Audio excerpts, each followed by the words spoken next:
Hola, hola, hola, otra vez aquí en Artículo 16 por el Senado de la Nación, por Senado TV, en el Salón Evita Perón, que nos encanta que sea en este salón, en el Salón Eva, que tanto nos gusta y que siempre nos recuerda Alex, en este programa en el cual siempre estamos hablando de la igualdad, de mayor inclusión, por eso ese nombre. Como dice Alex, amamos toda la Constitución, pero este artículo es el artículo que justamente convoca a la igualdad. ¿No es así, Alex? Así es, y hoy vamos a tener un invitado para profundizar estos debates acerca de la igualdad y la progresión de las miradas. Yo quería arrancar nuestro programa de hoy, José María, primero anunciando los años, me trajeron estos anteojos, así que me van a empezar a ver con anteojos más seguido, y quería hablar acerca de cómo los argentinos, cómo en Argentina, los argentinos y argentinas hemos ido progresando en la mirada acerca de la igualdad y acerca de la esclavitud.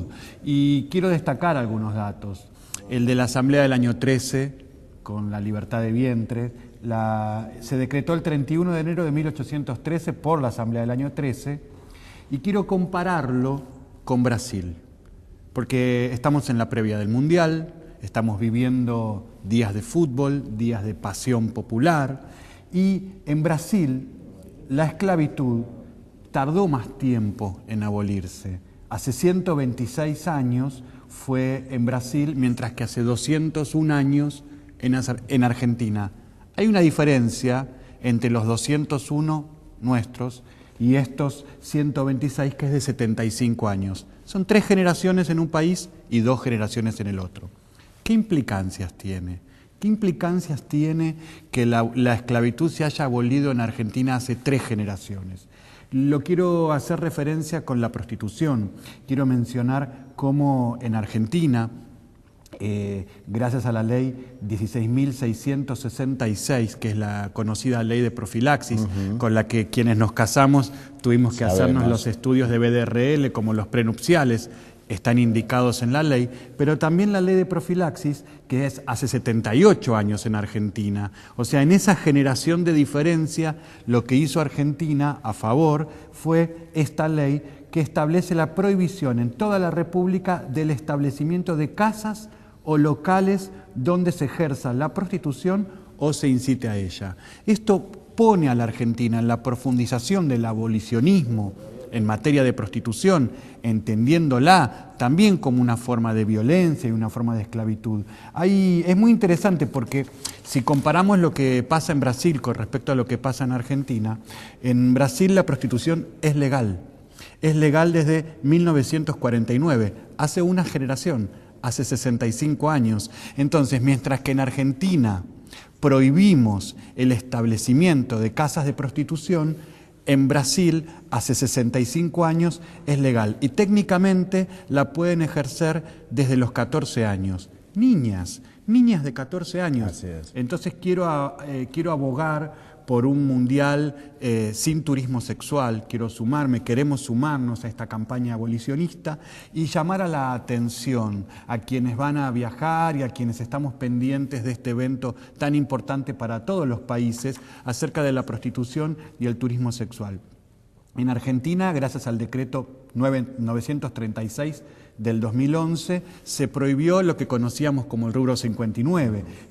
Se promovió la erradicación de la difusión de mensajes e imágenes que estimulen o fomenten la explotación sexual.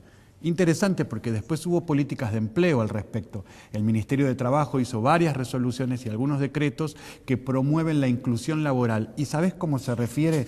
Lo tengo en la última página. Se refiere porque siempre hay que pensar, bueno, ¿cómo le decimos? Porque entonces si no es trabajo, porque está prohibido.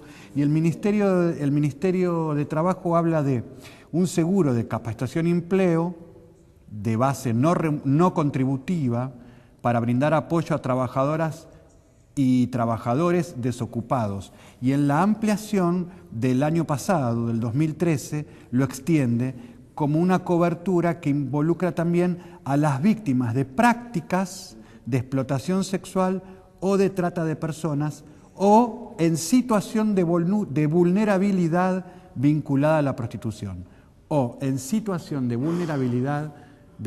prostitución. Entonces, abogamos por un mundial sin turismo sexual y ya que estamos, invito a todos y a todas a seguir despegando esos papelitos prostituyentes con teléfonos que siguen poniendo a las mujeres como sujeto del mercado de consumo, y deberíamos de profundizar nuestras denuncias telefónicas al 145, que es el número para denunciar cuando sospechamos que han habido o que hay víctimas de la trata y de la explotación sexual.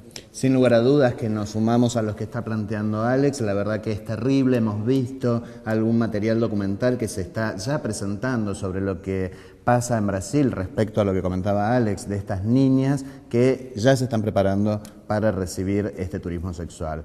Ojalá, digamos, se pueda erradicar este tipo de explotación, lo mismo que es la explotación infantil. En todos sentidos estoy hablando de explotación infantil, mal llamada trabajo infantil. No es trabajo infantil, es explotación infantil. Bueno, cambiando el rumbo de la información y hablando un poco de nuestra casa, de lo que está pasando tanto en diputados como en Senado, lo que está pasando aquí en el Congreso de la Nación, me encantaría traerles, como hago habitualmente, y contarles que se presentó un proyecto de ley que lo que intenta es conformar un programa nacional de terapias y actividades asistidas por animales. La verdad que me parece una excelente propuesta, es una propuesta de la diputada Claudia Giacone, y tiene como finalidad promover, regular, habilitar y fiscalizar los servicios asistidos con animales como alternativa para la rehabilitación y la inclusión social. La verdad que este tipo de asistencia y de terapia con animales hace tiempo que se viene realizando y en nuestro país ha crecido muy fuertemente durante los 20 años. ¿Sabes qué? Leyendo sobre este proyecto, Alex, me enteré que en la ciudad de Buenos Aires ya hay 7 hospitales que brindan servicios de asistencia con animales. Está probada la eficacia. Exactamente, está probada, y en la provincia de Buenos Aires ya hay 300. Por eso, obviamente que es muy importante que podamos tener un programa y una regulación. Esta regulación no solamente en promover y generar mayor asistencia y ampliar este servicio que es tan beneficioso para niños, niñas con discapacidades, con diversidad funcional, para personas que tienen problemas, consumos problemáticos, para niños que están institucionalizados, para adultos mayores. La verdad que ha probado su eficacia en un abanico muy amplio, digamos, y sería muy importante tener más servicios de estos y más llegada. Además de prever el tema de la ampliación de estos servicios, también prevé el cuidado de los animales, digamos, la efectividad y la buena práctica con estos animales, con lo cual por eso habla de esta cuestión de fiscalización. También prevé el proyecto crear un registro de las instituciones que hay, porque además de los hospitales que brindan estos servicios, hay organizaciones y fundaciones que ya lo estaban haciendo hace mucho tiempo, entonces tener un registro acabado de todos los servicios que funcionan y que tienen estas prácticas y estos servicios. Y también habla de profundizar, pero ya de una manera sistemática, programática, las materias y estudios y cursos que se dan en función de estas terapias o asistencia con animales. Existen, inclusive ya existen en las facultades nacionales de veterinarias, cursos que tienen que ver con esto. Hay algunos cursos en algunas facultades de medicinas, pero lo que se quiere es regular, digamos, para armar una cuestión curricular, sistémica, cuidada, controlada y pedagógica como corresponde. Así que bueno, celebramos que hayan estas iniciativas. Me quiero tomar un segundo. Sabés que Alex, bueno, yo te lo comenté en forma privada, pero conocí un señor por esas circunstancias de la vida, Daniel Kuntur o Cóndor. Daniel, vos vas a saber a quién me estoy refiriendo. Sé que nos estás mirando, me paraste el otro día para hablarme de cómo nos veías en el programa, y te mando un abrazo grande. La verdad que una persona maravillosa, con una riqueza espiritual, así que un abrazo de corazón para vos, Daniel. Y ahora sí, Alex, creo que llega el momento de ir a nuestra entrevista, que hoy viene con un tema que está trayendo mucho debate, mucha discusión en nuestro país, un tema, digamos, que en el cual hay que profundizar, un tema en el cual sin dudas hay que hacer cambios, digamos, por adelantarme de alguna manera, y ahora hablaremos de eso, ¿no? Y aprovechamos artículo 16 para justamente hoy extender a toda nuestra audiencia este debate y que sean parte y sean protagonistas de esto que estamos debatiendo hoy. ¿Qué discutimos hoy en Argentina? ¿Vamos al tape que presenta nuestro invitado? Ahí vamos. Dale. Víctor Hortel nació en La Plata. En 1993 se graduó como abogado especializado en Derecho Procesal Penal. Hincha de Estudiantes, se define a sí mismo como progresista, kirchnerista y militante. Durante 2 años y 4 meses fue director del Servicio Penitenciario de la Policía Federal, cargo a donde llegó en abril del 2011 de la mano del ministro de Justicia Julio Alac para reemplazar a Alejandro Marambio. Durante su gestión abrió en los penales cargos jerárquicos para las mujeres e impulsó medidas para permitir que los reclusos desarrollen actividades culturales y educativas. Buscó disminuir los índices de violencia institucional y ordenó que los abogados contratados por el servicio penitenciario no intervinieran en la defensa de acusados por torturas y malos tratos. Además, abrió mesas de diálogo con familiares de detenidos y organismos de la sociedad civil y habilitó la formación de un sindicato de presos. Otra de las medidas que impulsó fue la de trasladar a detenidos por crímenes de lesa humanidad a pabellones comunes con la intención de terminar con los privilegios y volver real el tema de la cárcel común. Actualmente ejerce como abogado en el Estudio Jurídico Hortel y Asociados. Es también docente en la Facultad de Ciencias Jurídicas y Sociales de la Universidad de La Plata. Nosotros tenemos esta idea, ¿no? de hacer de que la cárcel sea cada vez menos cárcel. Y para eso tenemos que romper determinadas lógicas, hay que romper determinadas prácticas. Muy bien. Gracias. Víctor, la verdad que es un lujo tenerte acá de invitado. Hace rato que también queríamos sumarte a artículo 16. Qué orgullo, digamos, qué orgullo ver esta presentación. Bueno, agradecerle a la producción, a Federico, por todo el material recogido para poder hacer esta presentación, pero agradecerte a vos, porque la verdad que impulsaste dentro del Servicio Penitenciario Federal políticas increíbles en las cuales, bueno, obviamente nosotros estamos abogando para que esas políticas continúen y se profundicen.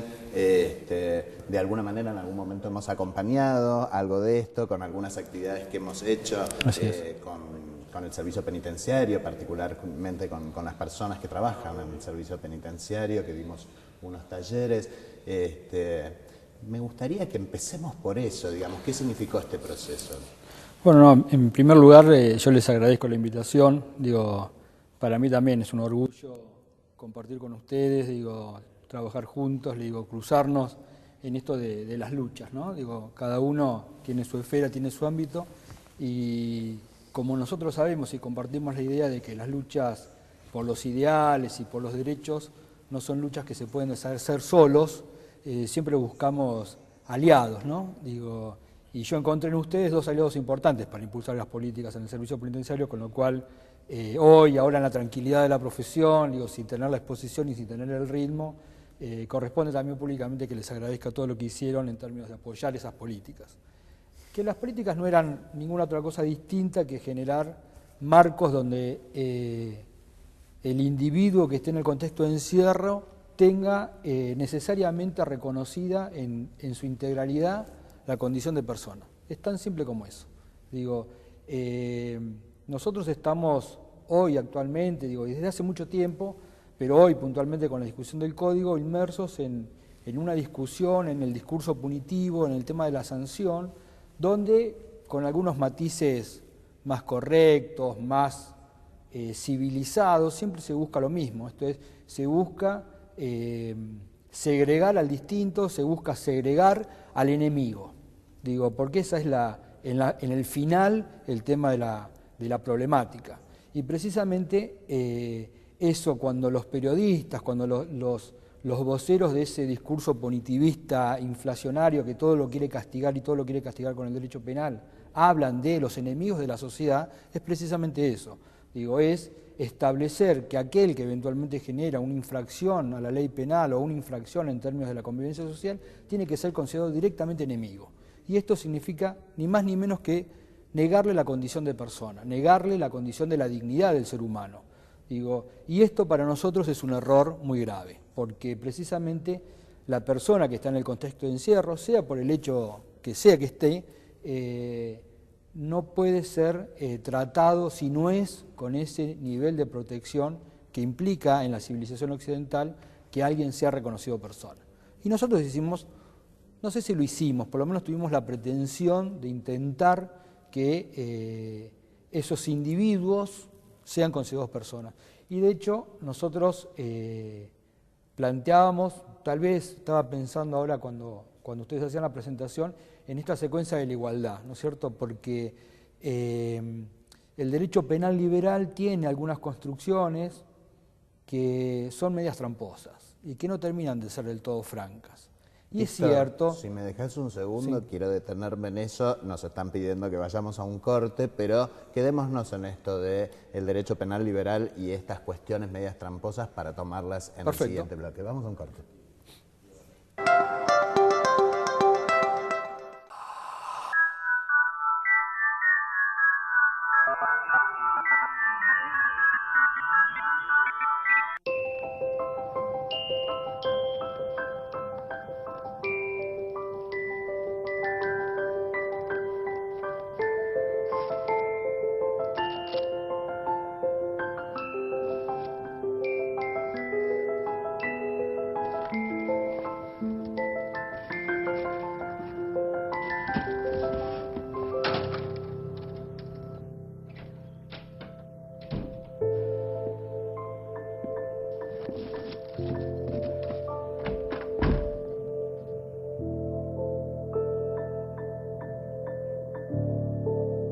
Hay niños que juegan a ser invisibles.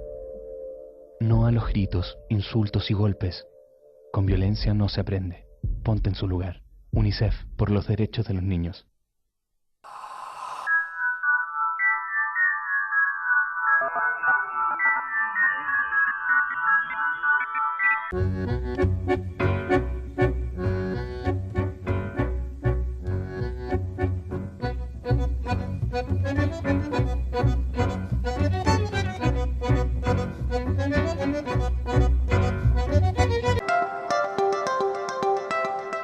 Qué oportuno para este programa que es artículo 16 y que habla de ser iguales en tanto personas ante la ley. Y vos planteabas que en definitiva es una cuestión también que tiene que ver con la igualdad. Sí, porque nosotros cuando hablamos de esta cuestión de que todos somos iguales ante la ley, esto necesariamente es un precepto de un Estado democrático, digo, y es una construcción y es un trabajo que se tiene que realizar todos los días, o sea, no alcanza con que esté solamente en la letra de la Constitución. El tema de la igualdad es una cosa que hay que militar permanentemente, y en todos los ámbitos, no solamente en la cuestión penal, digo, no se lo voy a explicar a ustedes, ¿no? Pero digo, también es cierto que esta cuestión de que todos somos iguales ante la ley no se verifica cuando nosotros vemos cómo son distribuidas las oportunidades y vemos que no todo el mundo tiene exactamente las mismas oportunidades y en esa distribución de oportunidades hay una desigualdad muy grande. Digo, y hay brechas muy grandes entre aquellos que han podido recibir todas las oportunidades, aquellos que hemos recibido algunas y aquellos que no han recibido absolutamente nada.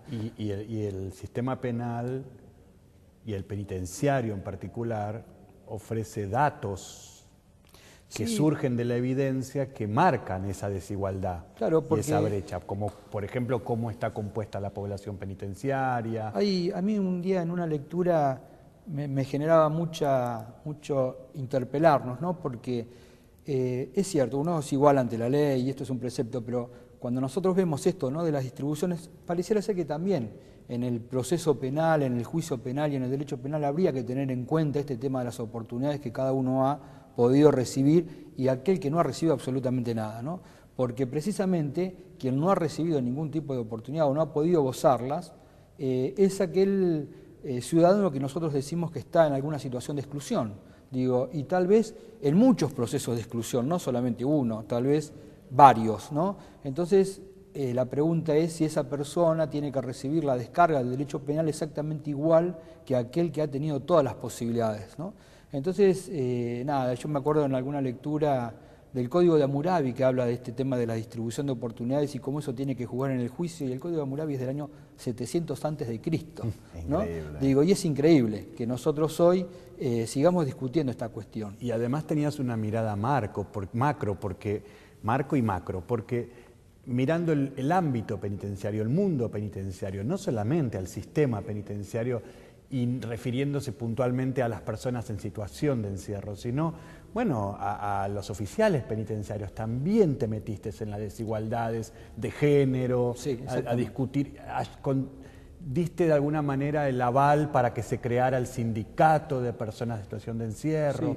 Sí. Digo, hay distintas desigualdades en las que metiste mano. Nosotros en realidad era como una consecuencia necesaria que lo teníamos que hacer, ¿no? Digo, nosotros no especulábamos con esto, sabíamos que lo teníamos que hacer, teníamos una sola oportunidad, digo, y lo hicimos, insisto, tuvimos la pretensión de hacerlo, tal vez no haya salido como nosotros queríamos, tal vez seguramente nos equivocamos en hacerlo, y por ahí capaz que había algún otro momento o había alguna otra forma mejor de hacerlo. Pero lo cierto es que, la cuestión de la cosa penitenciaria, de la sanción, el derecho penal siempre se basó en eso, ¿no? En el castigo, en la sanción. Vos hablabas, Víctor, recién antes de ir a la pausa y decías de las trampas del derecho penal liberal. Esta trampa de que todos somos iguales ante la ley. Y no sé si somos todos iguales ante la ley cuando las oportunidades no son distribuidas distintas, ¿no? Y precisamente, el mayor éxito que nosotros le reconocemos al gobierno es precisamente generar un proceso donde el Estado sea un Estado equitativo, igualitario, de distribución de riquezas y de oportunidades. No alcanza, por eso no alcanza solamente con el enunciado, o sea, hay que hacer un Estado que sea igualitario, que sea más equitativo y que distribuya. Cuando nosotros hablamos desde lo penal, desde el poder punitivo y desde cómo se plantea este discurso, básicamente hay dos modelos. El modelo que tiene que ver con la inclusión y el modelo que tiene que ver con la exclusión. El modelo de la inclusión es el modelo keynesiano de acumular riqueza para poder distribuirla a la mayor cantidad de gente posible. Y el estado de exclusión es aquel que concentra la riqueza en un grupo muy reducido de gente que se queda con la riqueza y que no distribuye absolutamente nada, que solamente genera exclusión. Y casualidad, el sistema de inclusión, aquel que construye bases de ciudadanía, está identificado con un sistema donde lo prioritario son los derechos humanos y donde los conflictos se solucionan pacíficamente a través de la mediación o de la negociación. Los sistemas de exclusión, por el contrario, son los que aumentan ese discurso punitivo y tienen siempre o terminan siempre en la solución violenta del conflicto. Donde esa situación de violencia, entre comillas, civilizada, es encerrar gente. Agravada por el desigual acceso a la justicia. Agravada por todas las condiciones de desigualdad que vienen o que sufren aquellos ciudadanos que no son ciudadanos y que están en situaciones de exclusión. Entonces, para entrar en un sistema nuevo de exclusión, porque esa en realidad la propuesta que hay hasta ahora. Exactamente, digamos, más allá de que vos te planteabas recién si habíamos estado en los tiempos correctos para hacer estos cambios o no, si era el momento. No, bueno, porque en algún momento había que hacerlo también, bueno, ¿no? Sí, seguramente, bien. ¿Cuál es el momento? En esto, nosotros, yo les decía recién, cuando uno habla de esto tradicionalmente, históricamente, todo esto se habló desde el derecho penal, desde la política criminal, desde la sanción, y nosotros pensamos que tal vez lo podíamos hablar desde la política de los derechos humanos, donde la visión era una completamente distinta, ya no era lo prioritario el tema del orden, del control y de la sumisión, sino que lo importante era construcción de ciudadanía. Y en esa construcción de ciudadanía, nosotros intentamos construir ciudadanía no solamente para la persona que estaba privada de libertad, sino también para el penitenciario, donde la mujer tuviera una posibilidad de ocupar lugares de relevancia, que tuviera niveles de conducción, donde fuera eventualmente también quien decidiera concretamente la ejecución de las políticas públicas. El servicio penitenciario es una institución cerrada, históricamente lo fue, la cárcel es una institución total, y nosotros en realidad pensamos que nada bueno puede salir de una cuestión cerrada, absoluta, totalitaria y violenta. El servicio penitenciario, el sistema penitenciario, es tal vez el núcleo más violento de todo el sistema penal. El sistema penal que ya tiene una carga clara de violencia porque precisamente se ocupa de privar de libertad a la gente, o sea, donde las cuestiones que se discuten son cuestiones tan graves como el tema de permanecer o no en libertad.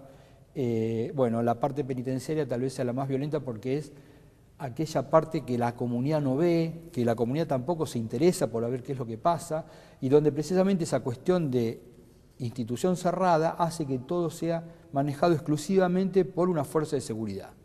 Digo, una fuerza de seguridad que necesariamente tiene que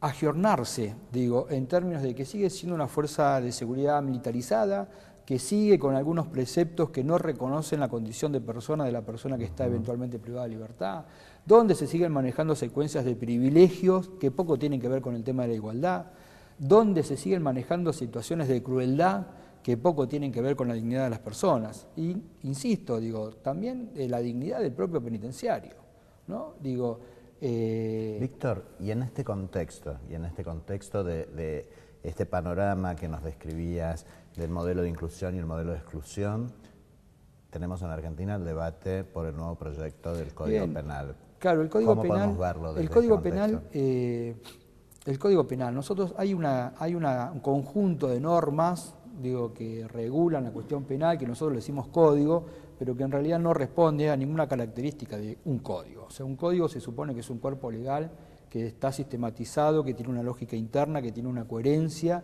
y que tiene un camino lógico desde el principio hasta el final.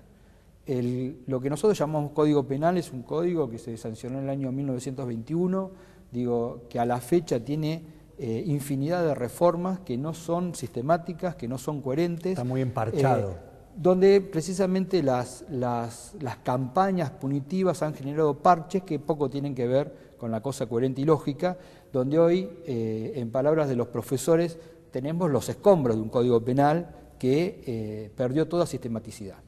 Digo, el artículo 75, si no recuerdo mal, de la Constitución, el Poder Constituyente le ordena al Congreso el dictado de un Código Penal. Y un Código Penal es eso, es algo que tiene un sistema, que tiene una lógica, que tiene una coherencia.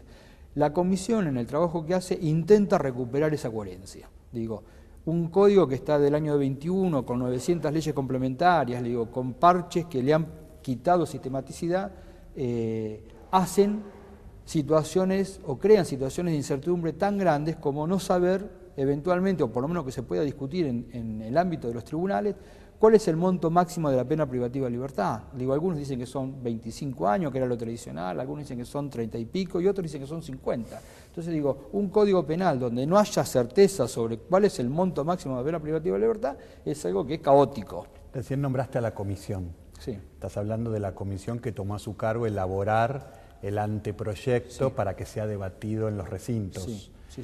Y esta comisión fue integrada por representantes de todos los bloques. Así es. ¿Y se dio a esta tarea durante cuánto tiempo? Durante más de 2 años. Invitaron en un trabajo de un ejercicio democrático de búsqueda de consenso y de análisis serio de las cuestiones. ¿Cómo se buscaron esos consensos? ¿Invitaron a organizaciones? Todo a el mundo expertos? participó y todo el mundo tuvo la posibilidad de participar, ¿no? Digo, y todos participaron en función de lo que eran sus convicciones y de lo que eran sus saber y su entender, y desde el punto de vista de construir algo que tiene que ser una construcción estratégica en términos de país. Porque precisamente, digo, si nosotros estamos construyendo, no quiero usar el plural, si hay gente que está muy ocupada en construir un país equitativo de inclusión, el Código Penal tiene que reportar o aportar en el ámbito que resuelve también a ese estado de inclusión y a ese estado de mucha mayor ciudadanía. Entonces la ideología del Código Penal, que es el marco donde se discute la cuestión, tiene que ser coherente o tiene que ser de alguna manera adecuada al modelo de país que se está diseñando. Y eso es lo que de alguna manera hizo la Comisión, ¿no? O sea, generar consensos y un trabajo académico muy serio y muy elaborado y muy minucioso. Y perfectible. Y obviamente perfectible, digo, la comisión elabora un trabajo para poner en consideración, o sea, no es que elabora un proyecto para que ya sea ley y que se discuta. Digo, precisamente elaboran un proyecto para que ese proyecto se vuelva a nutrir de nuevo, ahora que ya consolidado y eventualmente como un trabajo que pueda ser presentado como un trabajo final, el aporte de las universidades, de las ONG, de los colegios de abogados, de los profesionales, digo como si fuera una nueva segunda discusión, por si alguien entendía que no había habido consenso en la discusión. Digo, y son quienes se integraron a la comisión son personas reconocidas en el ámbito académico y son personas reconocidas en el ámbito político. Digo,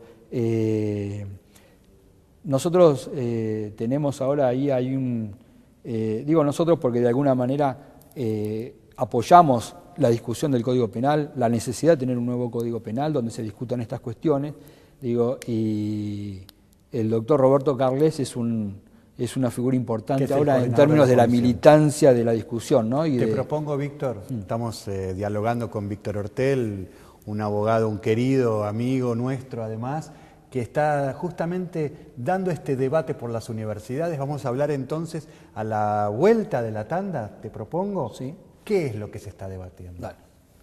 Vamos a matar.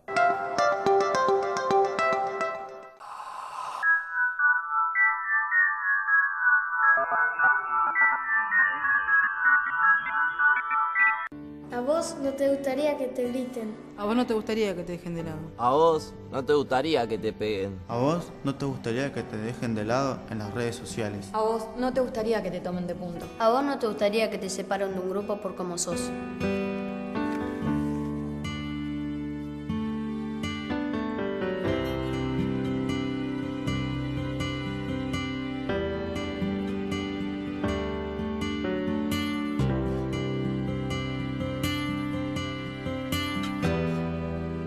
Si conoces algún caso de acoso, háblalo con tus compañeros, tus docentes y decilo en tu casa. La escuela y tu familia serán los primeros en dar contención y apoyo. Mejor compartir y que no importen las diferencias. Frenemos el acoso. www.me.gov.ar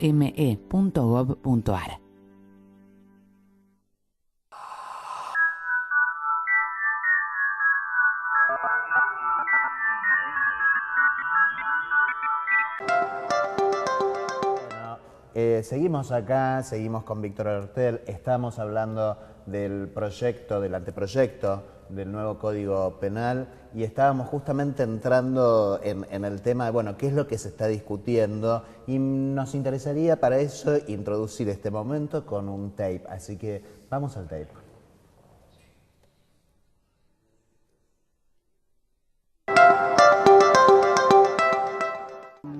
Usamos los penales de acá. Las ventanas no las podemos abrir, es verdad, con el calor que hace. No, están todos locos. Nosotros fiscalizamos al servicio penitenciario. Por favor, hagan algo. No tienen garantía. Los penales están hechos para rehabilitar a la gente para que vuelvan los que pueden. Eso es lo que Pero si lo tenemos cerrado, los arruinamos. Por favor, gracias, Francisco. Que tengan deporte, que tengan sobre todo que se sientan gente. Esto lo vamos a transmitir. Lo vamos a hacer presente. Yo sé que estaba antes, el nombre abierto y todo, pero ahora parece que se asustaron, Gracias, sí.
tragedia de la inundación.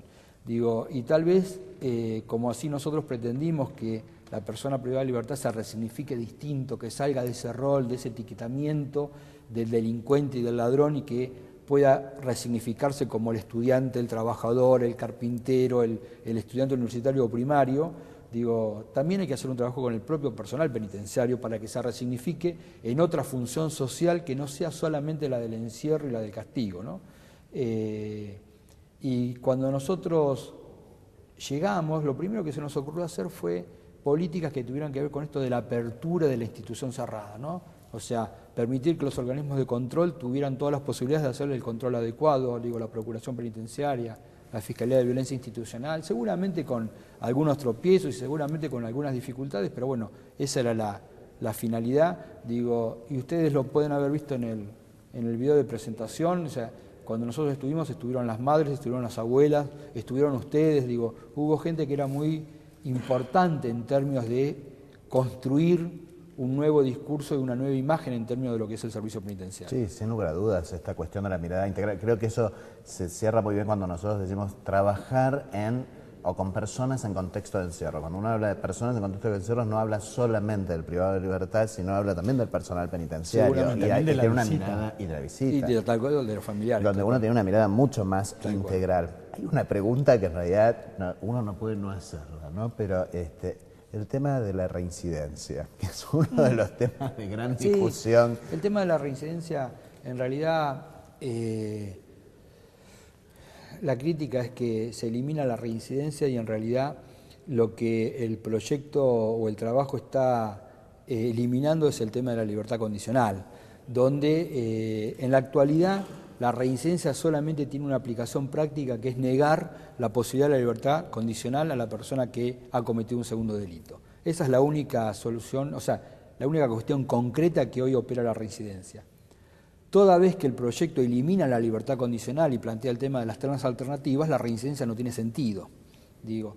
Y las penas alternativas son en relación a las personas que hoy ya están en una secuencia de prelibertad, o sea, no es que todos los que están presos van a salir porque no hay reincidencia. No, eso es un error.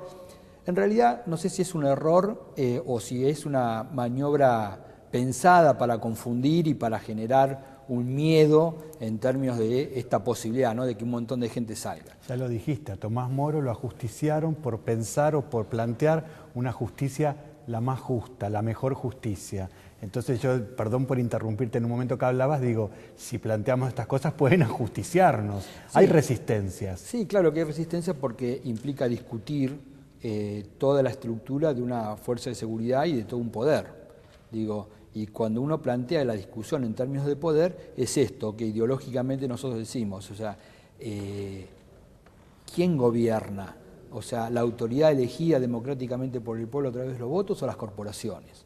Digo, y nosotros pretendemos que sean las autoridades democráticas elegidas por el voto popular, cualquiera fuera el color político. Que defiendan a ese pueblo. Y que defiendan al pueblo, obviamente. Entonces, digo, solamente esos modelos de construcción masiva, o sea, de construcción no masiva, de construcción de la base de ciudadanía, entendemos nosotros son los que pueden generar procesos de solución de conflictos pacíficos, procesos de integración y de inclusión de aquellas personas que han sido víctimas o han sufrido la exclusión en la forma más violenta y más descarnada, que es no ser reconocidos por el Estado, ni siquiera en la condición de persona. Hay que decir que todavía se pueden hacer aportes al debate, por ejemplo, presentándoselos al director de la comisión, al doctor Robertino Carles, y si no, ¿a dónde? Participar y elevar o presentar las presentaciones en la Secretaría de Justicia. Digo, no está cerrada la discusión y precisamente, digo, insisto con esto porque la comisión elaboró un trabajo para ser considerado y para ser evaluado. Porque yo ya sé de dos movimientos sociales que están construyendo aportes para el debate. Digo, no sé, digo, no quiero tener alguna opinión que tenga que ver con la deformación profesional, ¿no? Pero bueno, yo soy abogado, o sea, ejerzo en el fuero penal, y por una cuestión de comparaciones, digo, a nosotros nos gusta, y soy profesor en la facultad, y eventualmente también pudimos tener una función ejecutiva vinculada a estos temas, Digo, a nosotros sería fantástico que eventualmente hubiera un proceso parecido al de la ley de servicios audiovisuales, ¿no? De audiencia, donde la gente discuta qué modelo penal quiere, o sea, qué código penal quiere, ¿no? Donde todo el mundo pueda ir a participar y eventualmente puedan desarticularse todos esos miedos que el aparato mediático impone a la sociedad en términos de lo que es la realidad penal. Digo, y efectivamente, Víctor, de eso se trata, digamos, ¿no? De que van a presentar un proyecto, o van a presentar este proyecto que escribieron, y que, digamos, este proyecto finalmente se termine de debatir, digamos, y finalmente tengamos sí, igual hay que tener, ser conscientes de una realidad. El otro día escuchaba al doctor Zaffaroni, al profesor, y él señalaba esto, ¿no? O sea, si nosotros tomamos en cuenta las reformas constitucionales en la Argentina, nosotros decimos hubo cuatro constituciones, ¿no? La del 53, la del 60, la del 49 y la del 94. Y en la historia del país solamente hubo 2 códigos penales, la de 1886 y la de 1921, con lo cual pareciera ser que es mucho más difícil discutir el Código Penal que discutir la Constitución. Y precisamente porque en el Código Penal lo que se discute es la ideología y el poder que eventualmente va a ejercer ese poder punitivo. Y nosotros entendemos que ese poder punitivo tiene que ser un poder que tenga controles, que tenga garantías, que eventualmente el derecho sea ese ámbito de protección de cada una de nuestras individualidades y de nuestras intimidades. Digo, cuando el derecho muy crueles. Bueno, Víctor, la verdad que daría para seguir, pero el tiempo, ya sabemos, es tirano. Vamos a volver a invitarlo. Vamos a volver a invitarlo, obviamente. Queremos agradecerte por haber participado y aceptar la invitación de estar aquí en Artículo 16. Y te quiero proponer un brindis. El doctor Ortel fue el que nos comunicó en su momento, supimos que Astiz, Patti, Donda, el Tigre Acosta, Von Bernick, Videla estando vivo, habían colgado nuestra foto donde están presos. Sí. Y después de conversar con él dijimos, ¿qué hacemos al respecto? Brindar. Porque la única noticia importante es que están presos en cárcel común y que fueron juzgados por tribunales civiles en una progresión increíble que ha dado nuestro país justamente en debatir qué justicia queremos. Gracias. Entonces, gracias. Hasta el próximo jueves. Hasta el próximo jueves.